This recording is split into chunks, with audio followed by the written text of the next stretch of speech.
എല്ലാവർക്കും നമ്മുടെ വീഡിയോയിലേക്ക് സ്വാഗതം. നമ്മൾ പറയുന്നത് എന്താണെന്ന് വെച്ചാൽ, ഇപ്പോൾ 10ാം ക്ലാസ് റിസൾട്ട് വന്നു, ഇനി +1 +2 റിസൾട്ടായി. അപ്പോൾ രക്ഷിതാക്കളോട് ചില കാര്യങ്ങൾ പറയാമെന്ന് വിചാരിച്ചിട്ടാണ്.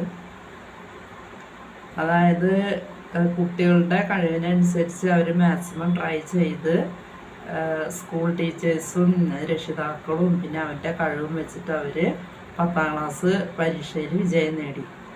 അതിനുശേഷം ഇനി അവരുടെ അടുത്ത സ്റ്റെപ്പ് എന്ന് പറയുന്നത് +1 +2 പഠിക്കുക എന്നുള്ളതാണ്.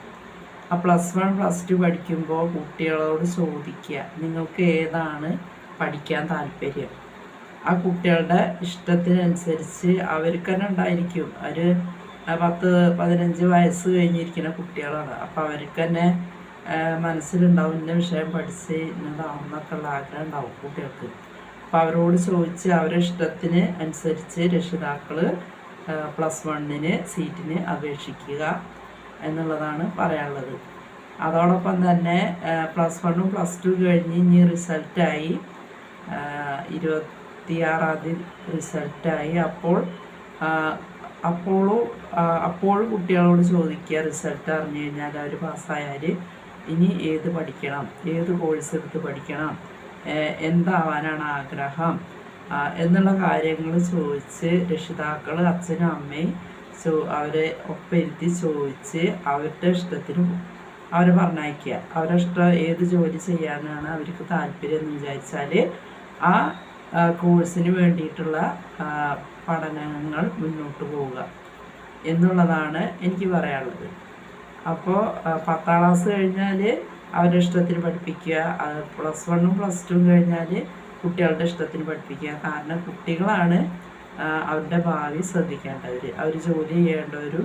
അവരുടെ വിദ്യാഭ്യാസത്തിൻ്റെ ഒരു ലക്ഷ്യം എന്ന് പറയുന്നത് എന്തെങ്കിലും വരുമാനം ഉണ്ടാക്കുക എന്നത് കൂടിയാണ്, ജോലി ചെയ്ത്.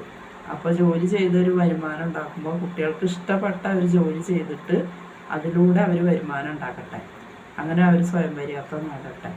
അപ്പോൾ രക്ഷിതാക്കളുടെ യാതൊരുവിധ സമ്മർദ്ദവും +1 +2 പഠിക്കുമ്പോഴോ +2 കഴിഞ്ഞിട്ട് വേറെ ഇനി എന്താണ് പ്ലാൻ, എന്തിനു വേണ്ടി പഠിക്കണം എന്നതിനോ അച്ഛൻ്റെ അമ്മയുടെ നിർബന്ധം ഒരിക്കലും പാടില്ല. അവരുടെ ഇഷ്ടത്തിന് അവരെ സപ്പോർട്ട് ചെയ്ത് അതിനനുസരിച്ച് അവരെ പഠനം മുന്നോട്ട് കൊണ്ടുപോയി ഭാവിയിൽ നമ്മുടെ വീടിനും നാട്ടുകാർക്കും വീട്ടുകാർക്കും രക്ഷിതാക്കൾക്കും അല്ലെങ്കിൽ രാജ്യത്തിനും നമ്മുടെ നാടിനും ഉപകാരപ്രദമായ ഒരു ഭാവി ആ കുട്ടിക്ക് ഉണ്ടാകട്ടെ.